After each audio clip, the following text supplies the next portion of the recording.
सावधानी से सुनना। 2 बार पशुपति व्रत कर लिए, आपने ये कर लिया, आपने प्रदोष कर लिया, आपने सोमवार कर लिया, आपने सारे अनुष्ठान कर लिए। जिसके यहाँ लक्ष्मी नहीं मिलती हो, पैसा घर में नहीं आता होगा, बहुत चिंता लगी रहती हो, लक्ष्मी से जुड़ी हुई, व्यापार से जुड़ी हुई, पैसा आई नहीं गया, बहुत मेहनत कर रहे हो। सोमवार 5 सोमवार बेलपत्री के पेड़ के नीचे एक घी का दिया लगाना चालू कर दीजिए। शाम के साथ थोड़ी सी मिट्टी बेलपत्री के पेड़ के नीचे उठा कर लिया, घर के अंदर लगाकर इतनी सी मिट्टी लाकर पटक दीजिए। 5 सोमवार करके देखो, छठे सोमवार करने की जरूरत नहीं पड़ेगी। 5 पुष्प, 5 बेलपत्र, 5 दुर्वा और 5 पात्र मतलब 5 लोटा जल। ये कोई साधारण नहीं। जिन बच्चों के विवाह में देरी हो रही हो, बेटा बेटी के विवाह में देरी हो रही हो, या सफेद आंकड़े की जड़ तुमरुका जी के नाम से बांधने के बाद भी गर्भ नहीं ठहर रहा, तो 5 दुर्वा, 5 पुष्प और 5 लोटा जल। सोमवार के दिन शिव जी के मंदिर में प्रातः के समय पर बाबा को 1 बेलपत्र, 1 दुर्वा, 1 पुष्प, 1 लोटा जल।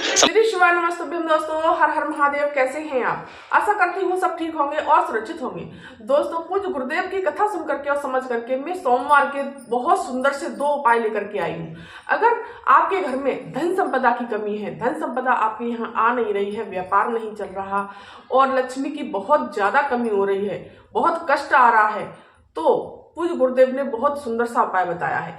एक उपाय बताया है पूज्य गुरुदेव ने कि अगर आपके यहाँ संतान की प्राप्ति नहीं है, संतान नहीं हो रही या बच्चों के विवाह नहीं हो रहे, 30 के हो गए, 35 के हो गए, और संतान अगर आपने तुमरुका जी की आंकड़े की जड़ वाला उपाय भी कर लिया फिर भी आपके यहाँ संतान नहीं हो रही है, तो मात्र एक ये उपाय जरूर करके देखिएगा। बहुत सुंदर सा और अचूक उपाय बताया है। चलिए जानते हैं दोस्तों इन उपायों के बारे में।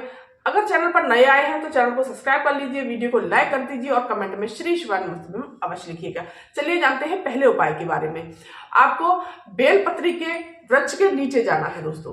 ये उपाय मात्र आपको 5 सोमवार करना है। पूज्य गुरुदेव ये कहते हैं कि 5 सोमवार करने से ही आपके यहाँ धन संपदा लक्ष्मी की प्राप्ति होगी और जो भी व्यापार नहीं चल रहा होगा, नौकरी व्यवसाय से जो भी दिक्कतें होंगी वो सब दूर हो जाएंगी और अपने आप लक्ष्मी की आवक होना शुरू हो जाएगी।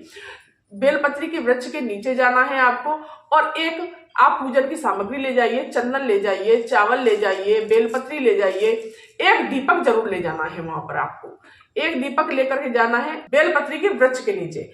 एक जल का पात्र ले जाइए जिसमें से आप जल भरते, अपने रसोई से जहां से आप जल पीते हैं वहां पर जाकर के वो जल समर्पित कर देना है आपको। श्री शिवाय नमस्तुभ्यम मंत्र का जाप करते हुए इस प्रकार से जल समर्पित कर देंगे और फिर वहीं पर थोड़ी देर बैठना है और एक दीपक प्रज्वलित कर लेना है।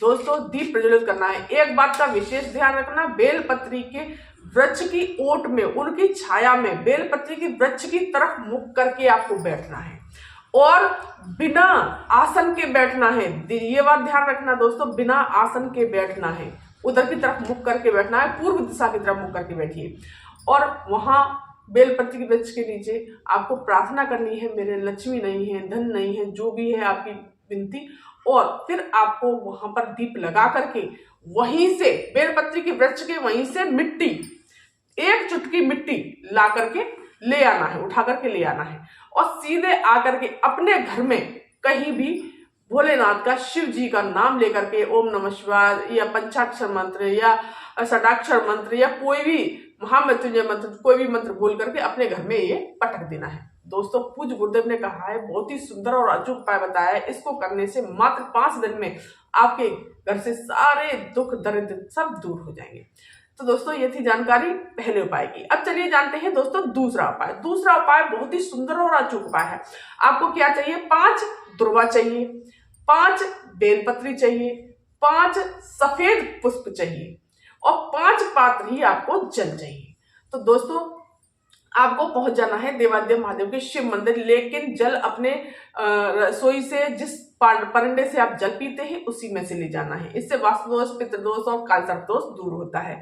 आपको वहां पहुंच करके सबसे पहले क्या करना है? भोलेनाथ को प्रणाम करना है और उत्तर दिशा की तरफ मुख करके खड़े हो जाना है। जिनके संतान नहीं है और उन्होंने तुमरुका जी की आंकड़े की जड़ वाला उपाय भी कर लिया फिर भी उनके संतान नहीं हो रही है या बच्चों के विवाह हो ही नहीं रहे हैं, बहुत संकट जा रहा है, तो सबसे पहले हम एक बेलपत्री को समर्पित करेंगे शिवलिंग पर, श्री शिवाय नमस्तुभ्यम मंत्र का जाप करते हुए।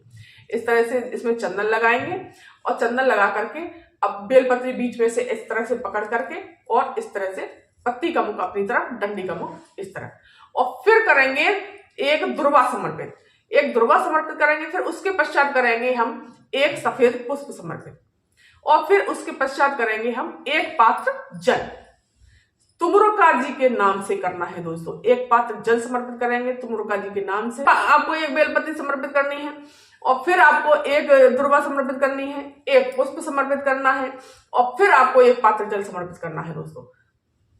इस तरह से आपको 5 बार इसी प्रकार से समर्पित करना है। लेकिन एक बात का विशेष ध्यान रखना, एक बार हमने बेलपत्री, दुर्वा, सफेद पुष्प समर्पित कर दिया तो इसका मतलब ये नहीं है कि लगातार करते। मैं आपको सिर्फ उपाय बता रही हूँ तो मैं तो लगातार करूंगी, लेकिन आपको वहीं पर 1 मिनट 2 मिनट रुकना है, भोलेनाथ से प्रार्थना करनी है, श्री शिवाय नमस्तुभ्यम या पंचाक्षर या षडाक्षर मंत्र का या महामृत्युंजय मंत्र का जाप करते जाना है। फिर दोबारा से ये प्रक्रिया शुरू करनी है। बेलपत्र समर्पित करना है, फिर दुर्वा समर्पित करनी है, फिर आपको सफेद पुष्प समर्पित करना है, फिर एक पात्र जल समर्पित करना है तुमरुका जी का नाम लेकर के। दोस्तों बहुत ही सुंदर और अचूक उपाय बताया है। इसके पश्चात जब आप समर्पित कर देंगे भोलेनाथ से, वहीं पर थोड़ी देर बैठेंगे, प्रार्थना करेंगे। इसको समर्पित करने के पश्चात आपको चंदन लगा देना है। चंदन लगाने के पश्चात आपको चंदन लगा देना है। चंदन लगाने चावल लगा दीजिए, जो भी पूजा की सामग्री है आप समर्पित भाव से, श्रद्धा भाव से करिए, निश्चित ही भोलेनाथ आपकी सुनेंगे। जो जल बह करके जा रहा है उस जल को अपनी हाथ की अंजनी में ले लेना है और तुमरुका जी का नाम लेकर के ओम नमः शिवाय श्री शिवाय नमस्तुभ्यम मंत्र का जाप करते हुए वहीं उस जल को खड़े होकर के आचमन कर लेना है। आचमन करते हुए सीधे अपने घर चले आइए। दोस्तों पूज्य गुरुदेव कहते हैं ये सोमवार के दिन अगर लगातार आपने 4-5 सोमवार कर लिया तो निश्चित ही आपका गर्भ जरूर ठहरेगा और भोलेनाथ आपको जरूर ही संतान सुख की प्राप्ति कराएंगे। और अगर जिन बच्चों के विवाह नहीं हो रहे होंगे उनको विवाह संपन्न कराएंगे। तो आपको फिर चंदन वंदन जो भी पूजा की सामग्री है वो कर देनी है। बस इस प्रकार से आपको करना है। और अगर ये वीडियो, ये जानकारी आपको पसंद आई हो तो मेरे चैनल को सब्सक्राइब कर दीजिए, वीडियो को लाइक कर दीजिए और कमेंट में श्री शिवाय नमस्तुभ्यम अवश्य लिखिएगा। धन्यवाद। भोला मैं तेरी पतंग, बाबा मैं तेरी पतंग, हवा में उड़ती जावांगी, बाबा डोर ना तू छड़ियों में कटी जावा।